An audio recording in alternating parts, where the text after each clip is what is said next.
This video is on recurring decimals. In our last video, we converted fractions to decimals, but we're going to take it a little bit further and we're going to look at recurring decimals.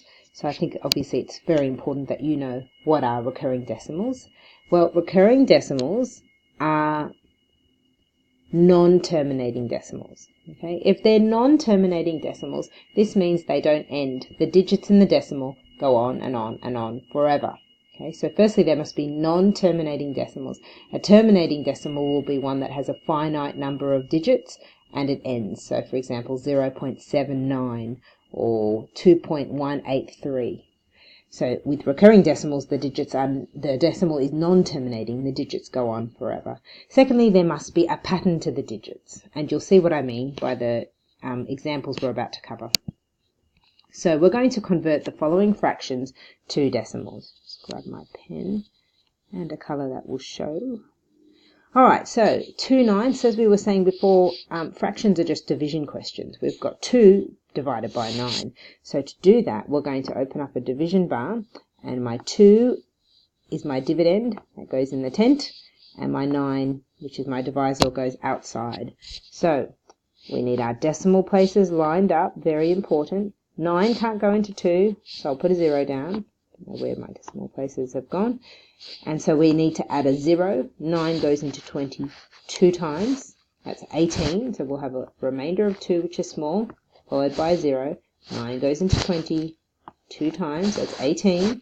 Gives me a remainder of 2 again. And you can see that every time 9 will go into 20 2 times, I'll get another remainder of 2, add a 0, and the process will keep going. And so this is what I mean by a recurring decimal. We've got the digits 0.222, and that keeps going. So sometimes you'll see a dot to indicate that the 2's keep going, because obviously we can't write 2's forever.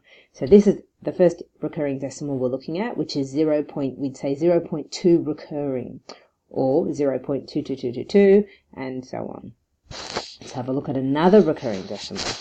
So we've got here 7 divided by 11, dividend in the tent, divisor outside, line up my decimal places. Can 11 go into 7?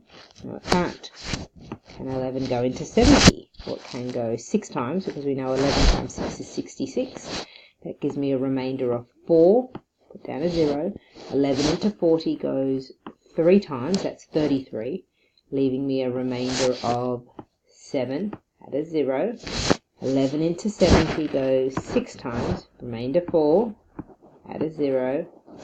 11 into 40 goes 3 times, 33, remainder 7, and you can already see what's happening. Okay, we're going back and forth with remainders of 4, then 7, then 4, then 7. So this pattern of 6, 3, 6, 3, 11 would have gone into this 76 times, so the next number would be 6. That pattern is going to keep going, so it's going to be 0.6363, and so on. So let's have a look at these two decimals. The digits go on forever, and they both follow a pattern, so that's how they tick the box of being recurring decimals. So with recurring decimals, there's certain notation that we want to use, because I don't really like the dot notation. This notation that I'm about to show you is much more succinct, and the first notation we're going to be looking at is the dot notation.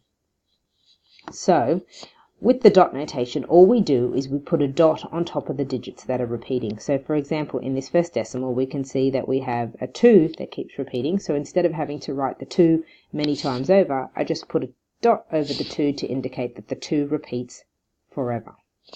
In the second example, I have a 2 repeating again, but I have a 1 first, and note that that 1 does not repeat.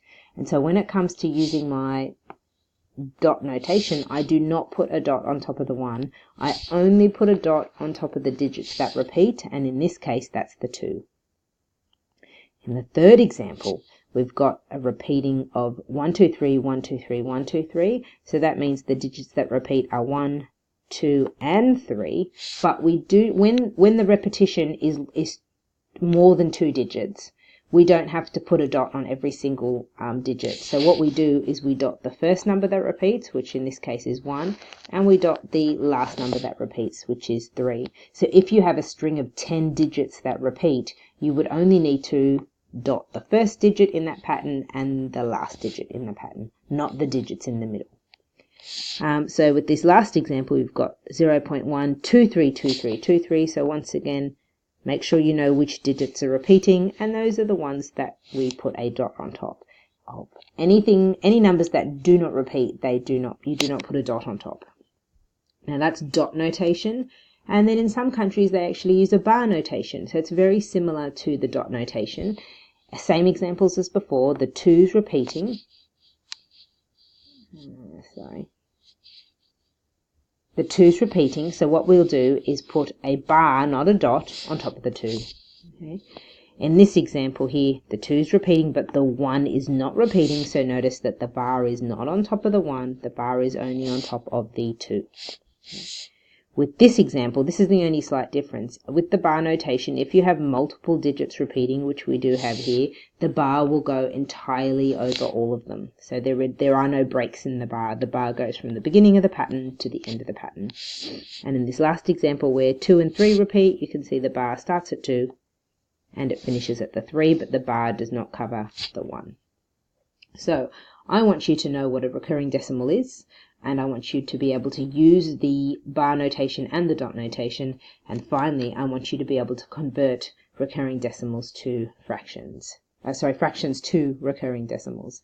So let's have a look at just a couple more examples to convert once, and this is a good point actually. If you've understood everything I've said, now would be a great point to pause the video and to try these questions yourself, and then you can play the video and check if you are correct. And we're going to write our answers for these using either dot notation or the bar notation. So convert the following fractions to decimals. We've got here 1 divided by 6, so dividend of 1 in the tenth.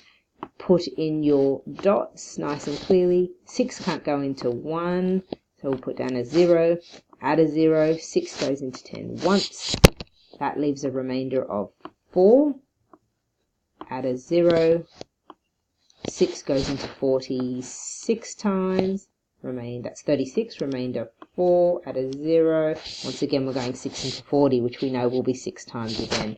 So it looks like the 6 keeps going. That's my pattern. So to write that using dot notation, it would be 0.16 recurring with the dot on top of the 6. Sorry, it's a great mystery why that dot goes away. And the other thing I could do is use by bar notation, and I will put a bar on top of the 6 instead of a dot. Let's do the last question, which is 1/7. So we've got 1 divided by 7. Line up my dots. Decimal places. 7 can't go into 1, so we'll put a 0 down. Add a 0. 7 can go into 10 once. Remainder 3. Add a 0. 7 goes into 34 times. Remainder 2. Add a 0. 7 goes into 22 times. Remainder 6. Add a 0. 7 into 60 goes 8 times. Remainder 4. Add a 0. It's not looking like a recurring decimal, is it? 7 goes into 45 times. Remainder 5, add a 0. 7 goes into 57 times. Remainder 1, add a 0. I'm going to run out of space.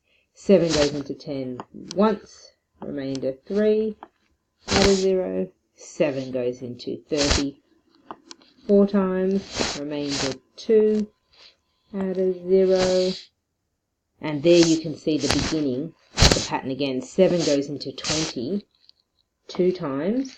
That will be remainder 6. So I've got the 1, 4, 2. So the 1, 4, 2 that I can see over here, 1, 4, 2, is beginning over here again, 1, 4, 2. Okay, so the reason why I did this last example is because sometimes it looks like a decimal isn't going to be recurring, and you probably do need to keep the division going for a little bit longer to see the pattern and to understand or to be sure that it actually is a recurring decimal. So to write this using the notation, it's going to be 0.142857. Quite a long pattern with a dot on the first number that repeats, and a dot on the last number that repeats. Or I could use my bar notation, 1, 4, 2, 8, 5, 7, and the bar would start at the beginning of the pattern and go all the way across till the end.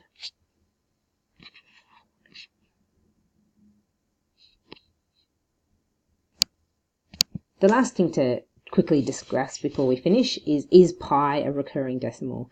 I'm hoping you know that the digits of pi do go on forever, and I've just given you a couple of them, well, several digits here, but obviously not all of them. So we've got 3.14, 159, 265, 358, and this is a non-terminating decimal, so it definitely ticks that box with recurring decimals that it doesn't end, but I want you to notice there is no pattern. And so because there is no pattern, pi is not a recurring decimal. It is a non-terminating decimal, but it is not recurring.